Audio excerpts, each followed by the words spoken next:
بسم اللہ الرحمن الرحیم والصلاة والسلام علی رسولہ الکریم وعلی آلہ واصحابہ اجمعین اما بعد۔ اللہ نے جتنی مخلوقات کو پیدا کیا ہے وہ تعلیم یافتہ ہیں۔ ربنا الذی اعطی کل شیء خلقہ ثم ہدی، انہیں پیدائشی طور پہ پتہ ہوتا ہے کہ مجھے کیا کرنا ہے، مجھے کیا کھانا ہے، میرا دشمن کون ہے، میرا دوست کون ہے، میری غذا کیا ہے، میرا طرز زندگی کیا ہے، یہ اندر فیڈ ہوتا ہے۔ انسان واللہ اخرجکم من بطون امہاتکم لا تعلمون شیئا، ہمارے بارے میں کہا تمہیں ماں کے پیٹ سے نکالا تو تم کچھ بھی نہیں جانتے تھے، اور دوسروں کے بارے میں اللہ کہہ رہا ہے اعطی کل شیء خلقہ ثم ہدی۔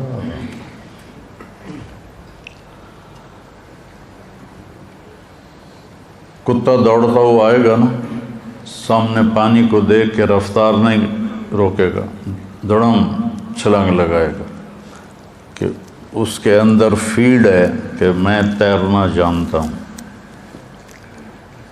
ہاتھی آئے گا نا پیچھے سے دوڑتا ہوا تو پانی کو دیکھ کے کھڑا ہو جائے گا، پہلے اپنا پاؤں ڈالے گا اور دیکھے گا کہ کیا میرا پاؤں زمین پہ لگتا ہے یا نہیں۔ اگر اس کا پاؤں زمین پہ لگتا ہے تو پھر وہ دوسرا پاؤں ڈالتا ہے، ورنہ پیچھے ہٹ جاتا ہے۔ اسے کہاں سے پتہ چلا کہ مجھے تیرنا نہیں آتا؟ ایسی بے شمار مثالیں کائنات میں آپ دیکھیں۔ پرواز ہے دونوں کی اسی ایک فضا میں، کرگس کا جہاں اور ہے شاہین کا جہاں اور، کہ ایک ہی فضا میں گدھ بھی اڑتا ہے اور عقاب بھی۔ عقاب تازہ گوشت کھاتا ہے اور گدھ گلا سڑا بدبودار۔ یہ تماشا میں نے عملاً فعلاً کینیا کے جنگل مسائے مارا۔ 5000 کلومیٹر لمبا جنگل ہے وہ، 5000 کلومیٹر۔ تو اس کے اندر ہم گئے، ایک رات وہاں گزاری، وہاں ہوٹل بنے ہوئے ہیں بڑے بڑے۔ صبح ہمیں وہ لے کے نکلے، اس سے پہلے کئی چکر لگے، وہ نہیں وہ جو میں نے دیکھا کہ ایک طرف عقاب بوٹی نوچ رہا تھا اتنی سی تھی، اور ایک طرف گدھ ایک ڈھانچے کے اوپر سے ماس اتار رہا تھا۔ عقاب وہاں تھا اور گدھ یہاں تھا، اتنے فاصلے پر۔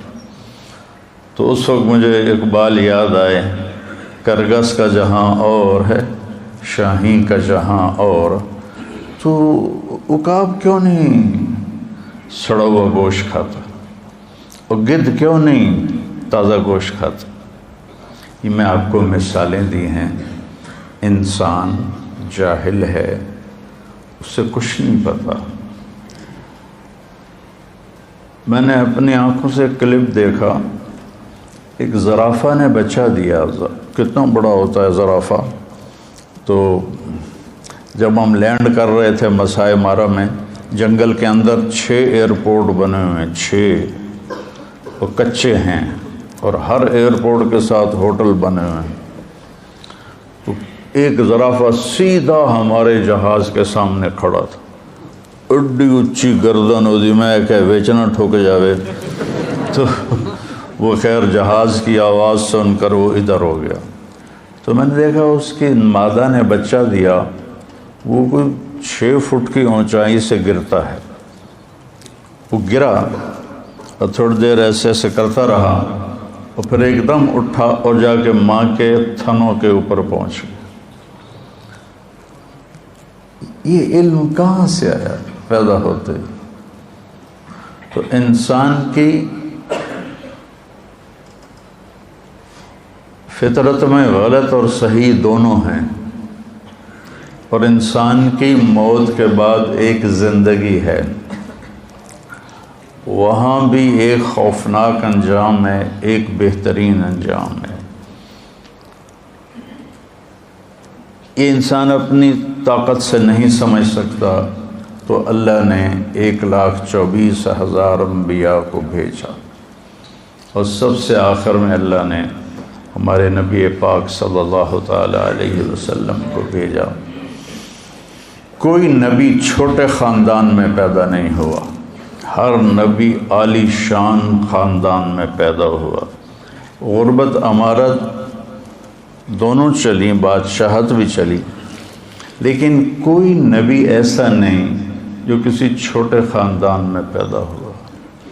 اور جب اللہ نے ہمارے نبی کو پیدا کرنے کا ارادہ کیا تو یہ جو بیج، نیا بیج آپ کے لیے تو نئی بات ہوگی، کپاس، گندم، چاول، اس کے بیج تیار کیے جاتے ہیں، اور ایک نئے بیج کو تیار ہونے میں 10 سال لگتے ہیں۔ اس کے اوپر اتنے مراحل ہیں، ان سے گزرتے گزرتے گزرتے گزرتے 10 سال میں جا کر ایک اعلیٰ بیج تیار ہوتا ہے۔ اللہ نے اپنے حبیب کو وجود میں لانا تھا تو 10,000 سال چھانٹی ہوتی رہی، اور 10,000 سال کے بعد اللہ نے اپنے حبیب کو وجود بخشا۔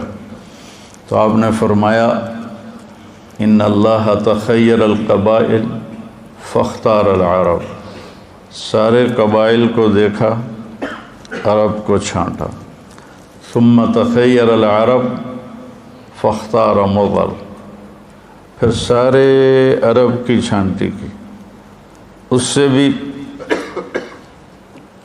چھوٹے سوراخوں والی چھلنی لگائی، تو اس میں سے مضر کو چھانٹا، باقی پیچھے رہ گیا۔ ثم تخیر مضر، پھر مضر کے لیے اس سے بھی چھوٹے سوراخوں والی چھلنی لگائی، فاختار قریش، سے اللہ نے قریش کو چنا۔ قریش کا نام فہر تھا، فہر بن مالک بن نضر بن کنانہ۔ قریش ویل مچھلی کو کہتے ہیں، جیسے ویل مچھلی سمندر پہ راج کرتی ہے، قریش کا عرب پہ راج تھا۔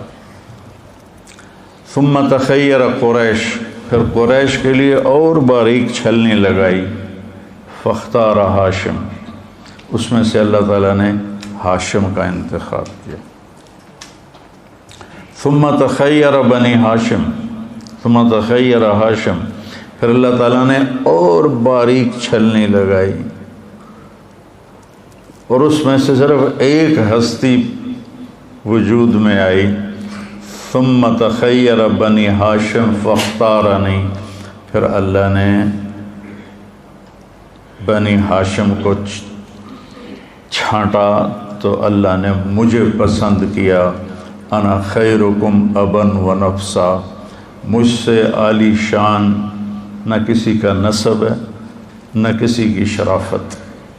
جب اللہ نے، آپ نے فرمایا جب اللہ نے قبائل بنائے تو مجھے سب سے بہترین قبیلے میں پیدا کیا، جب اللہ تعالیٰ نے خاندان بنائے تو مجھے سب سے بہترین خاندان میں پیدا کیا، جب اللہ نے آگے گھرانے بنائے تو سب سے بہترین گھر میں اللہ تعالیٰ نے مجھے پیدا فرمایا۔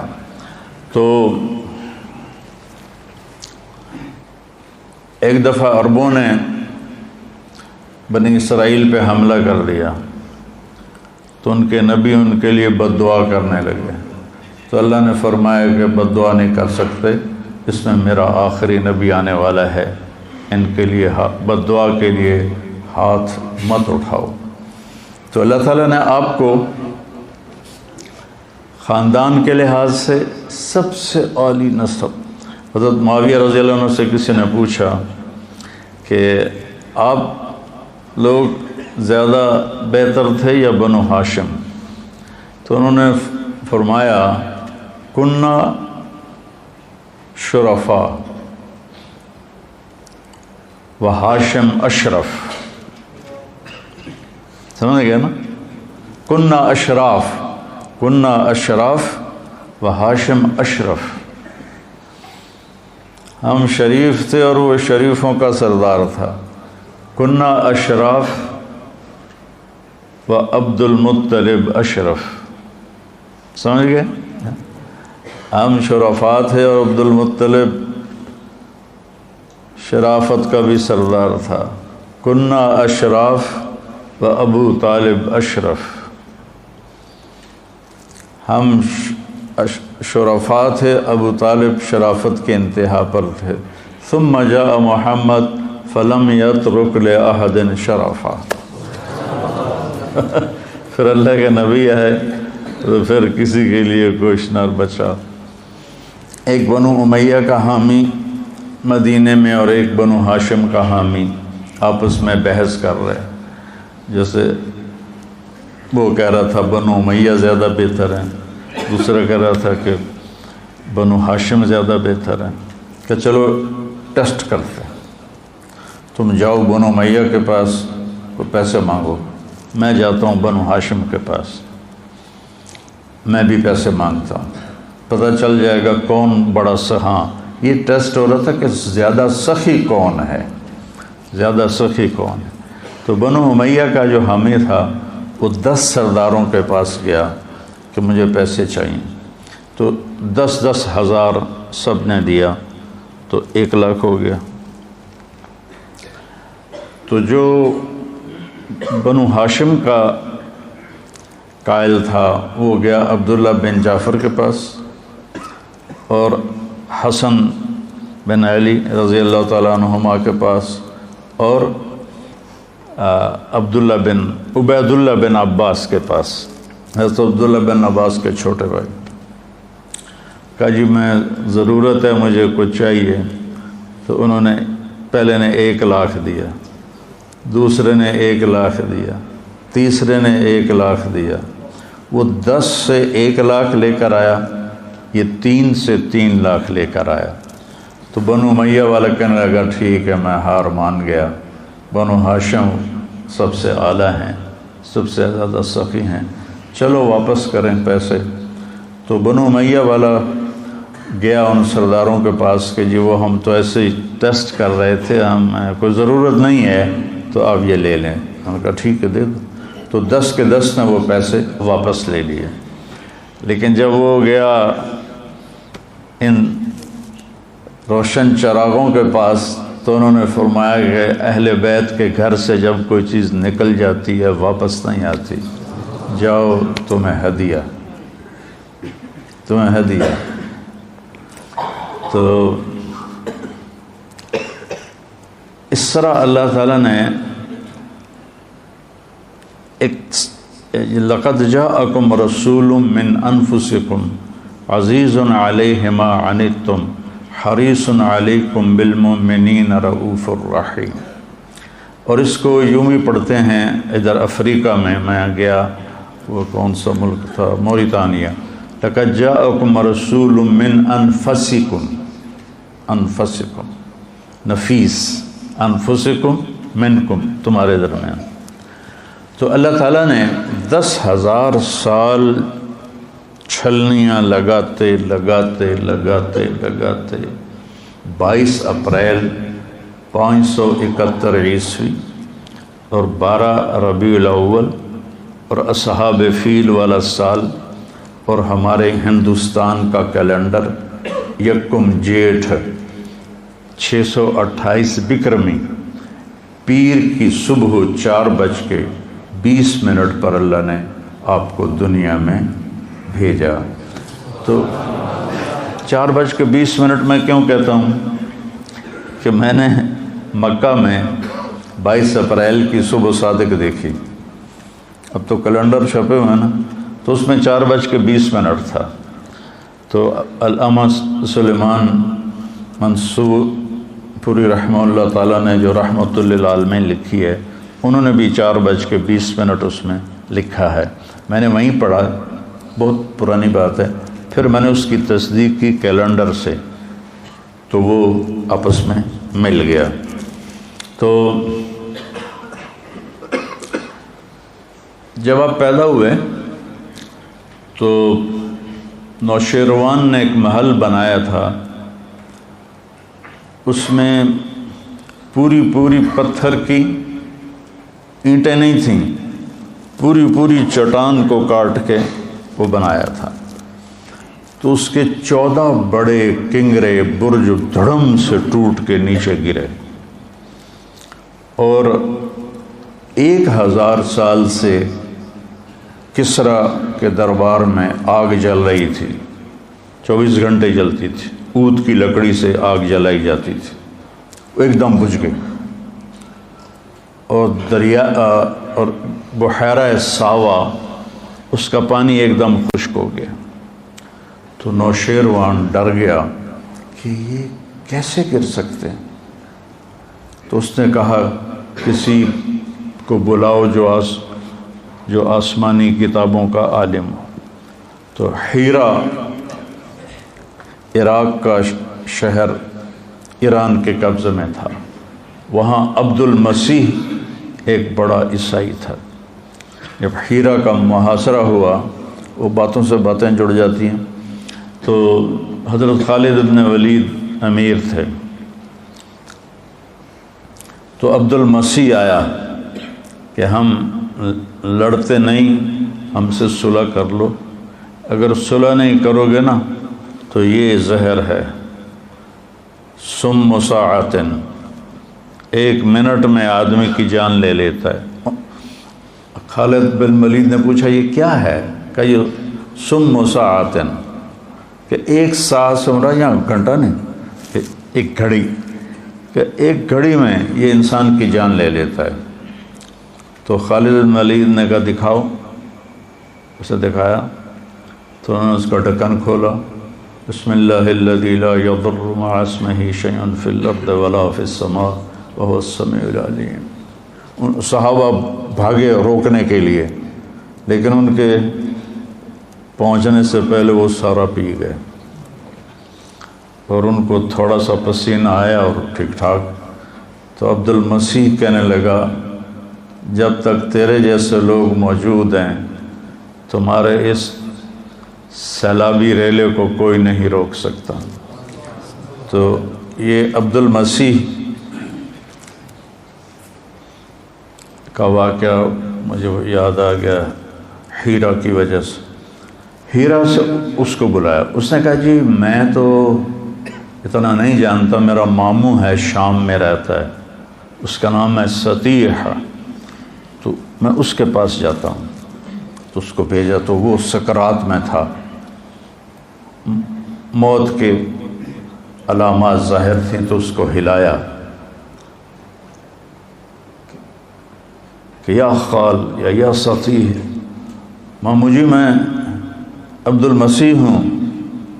جھنجھوڑ کے جب انہوں نے اس کو دیکھا تو کہنے لگے بعث کا ملک و بنی ساساں لارتجاس الایوان و خمود النیران و غموز بحیرۃ ساوا۔ مجھے پتہ ہے تمہیں ایران کے بادشاہ نے بھیجا ہے کہ 14 برج گر گئے، جلتی آگ بجھ گئی، بحیرہ ساوا خشک ہو گیا۔ تو کہا اخبر وَإِذَا ظَهَرَ صَاحِبُ الْحَرَاوَةِ وَكَثْرَتِ التِّلَاوَةِ وَفَاضَتْ وَادِ السَّمَاوَةِ وَغَادَتْ بُحَيْرَةُ سَاوَةِ فَلَيْسَ الشَّامُ لِسَطِيحٍ شَامًا وَلَيْسَ الْعِرَاقُ لِعَبْدِ الْمَسِيحِ مَقَامًا۔ کہا دیکھو جب عصا والا شخص ظاہر ہوگا اور اس کی کتاب کی تلاوت کثرت سے ہوگی اور بحیرہ ساوا خشک ہو جائے گا، وادی سماوا پانی سے بھر جائے گی، تو پھر شام میرا شام نہیں اسی کا ہوگا، اور عراق تیرا عراق نہیں وہ بھی اسی کا ہوگا۔ پیدائش پر یہ، اور جتنے بت جہاں تھے پوری دنیا میں دھڑم سے گرے اور منہ کے بل زمین پر۔ منہ کے بل زمین پر سارے کے سارے۔ تو اس نے واپس آ کر کہا کہ وہ کہہ رہا ہے کہ ہاں ایک بات بھول گئی کہ 14 برج نوشیروان کے بعد 14 بادشاہ آئیں گے اور پھر اس کی سلطنت ختم ہو جائے گی۔ جب نوشیروان نے سنا 14 بادشاہ تو 200-300 سال تو لگ ہی جائیں گے، وہ تو 45 سال میں کام ختم ہو گیا، 50 سال میں اوپر نیچے آتے گئے، اوپر نیچے آتے گئے، اور بغاوت ہو گئی، قتل و غارت ہو گیا۔ تو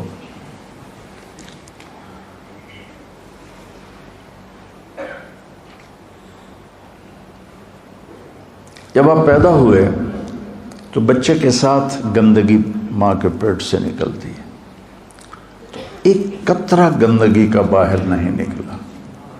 بچے کے جسم پر گندگی ہوتی ہے، ایک ذرہ گندگی کا نہیں تھا، جیسے کسی نے غسل دیا ہو اور غسل کر کے باہر بھیجا ہو۔ ہم ختنہ باہر بچے کا جب پیدا ہوتا ہے کرواتے ہیں، آپ ختنے سمیت ماں کے پیٹ سے باہر آئے، پھر آپ کی بچے کی یہ ناف ماں کی آنت سے جڑی ہوتی، اس کو باہر آ کر کاٹتے ہیں۔ ولدہ مختونا مقطوع السرہ، آپ کی ناف ماں کی آنت سے پیٹ سے ہی جدا تھی، اور آپ کا ختنہ ماں کے پیٹ سے ہوا تھا، اور پورے کمرے میں خوشبو پھیل گئی۔ عبد الرحمن بن عوف کی والدہ آپ کی دائی تھیں اس وقت، تو انہوں نے دیکھا تو حیران پریشان، بھئی ختنہ ہوا ہے اور ادھر ناف کٹا ہوا ہے، ادھر گندگی کوئی نہیں دھلا دھلایا ہے، ادھر ساری خوشبو پھیل رہی ہے، یہ کون ہے؟ کہا آمنہ تیرے بچے کا کوئی عجب ہی حال ہے، اور ایسے پہلو میں لٹایا۔ تو جو ہی آپ کو پہلو میں لٹایا تو آپ نے کروٹ بدلی اور سجدے میں سر رکھ دیا اور ایک لمبا سجدہ کیا۔ اتنی عمر کا بچہ تو ہل نہیں سکتا، تو آپ نے پوری کروٹ بدلی اور سجدے میں سر رکھا۔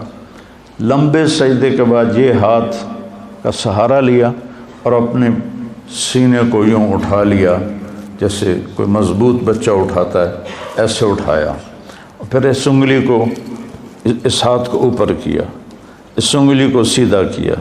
جب یوں کیا تو پوری کائنات میں حضرت آمنہ کہتی مجھے روشنی نظر آئی، ہر طرف نور ہی نور پھیل گیا، اور انہوں نے گھبرا کے بچے کو گود میں لیا تو ایک دم انفرجت فرجتن، چھت میں ایک شگاف پیدا ہوا اور اس میں ایک دھند غیم ہوتا ہے، یہ جو سردیوں میں دھند ہوتی ہے اس کو غیم کہتے ہیں، ایک دھند داخل ہوئی اور پورے کمرے میں پھیل گئی، اور گود کا بچہ گود میں نظر نہیں آ رہا، اتنی گہری دبیز، اور اس میں سے آواز آئی طوفوا بہ مشارق الارض و مغاربہا،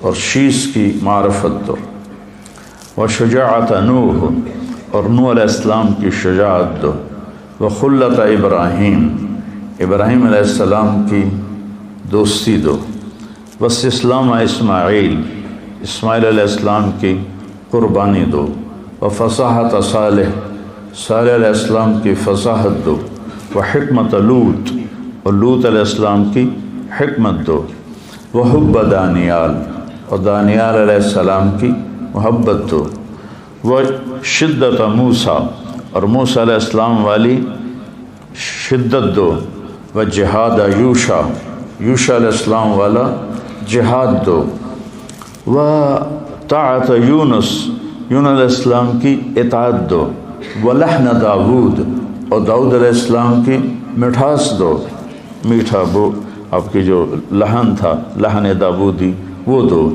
وزہد عیسیٰ، اور عیسیٰ علیہ السلام جیسا زہد دو، وَأَغْمَسُوهُ فِي أَخْلَاقِ النَّبِيِّينَ، اور سارے نبیوں کے اخلاق اس بچے میں ڈال دو۔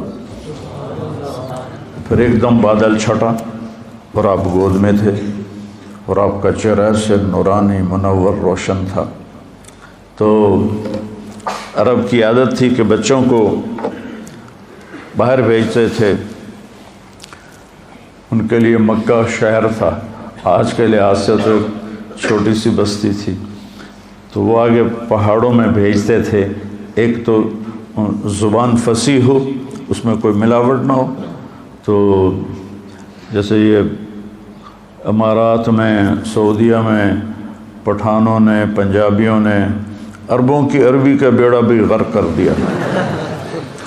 یہ سارے امارات میں کیف حالک، چیف حالک، چیف،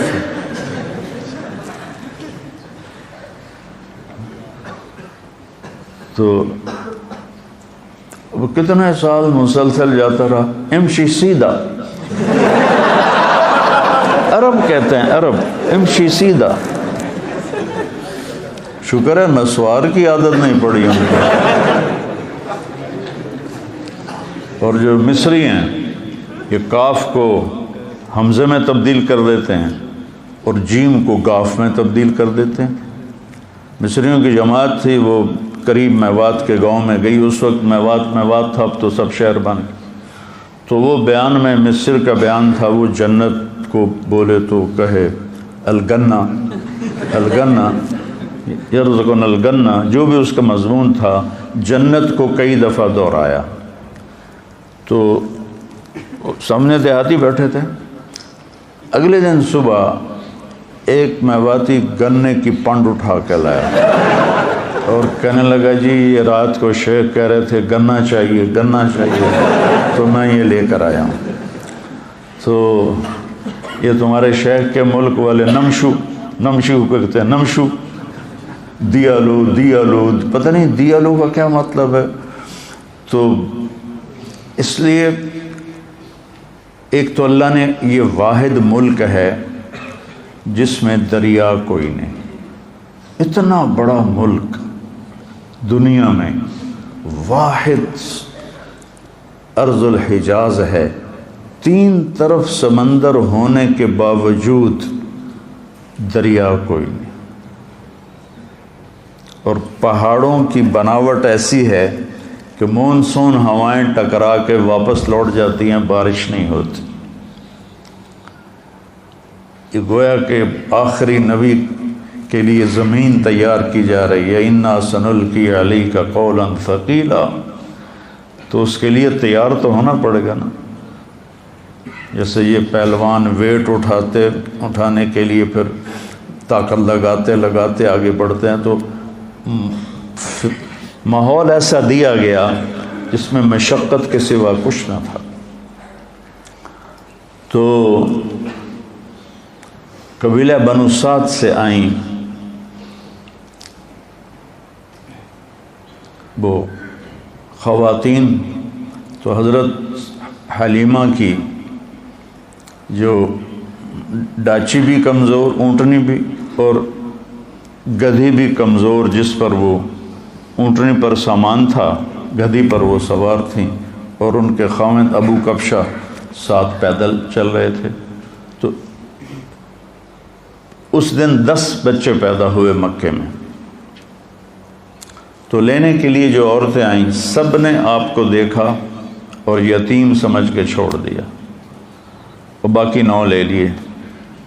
جب حضرت حلیمہ پہنچی تو دیکھا یتیم ہے، انہوں نے بھی چھوڑ دیا۔ سارا مکہ ڈھونڈ لیا، کوئی بچہ نہیں ملا۔ تو اللہ تعالیٰ نے انہی کے نصیب میں لکھا تھا۔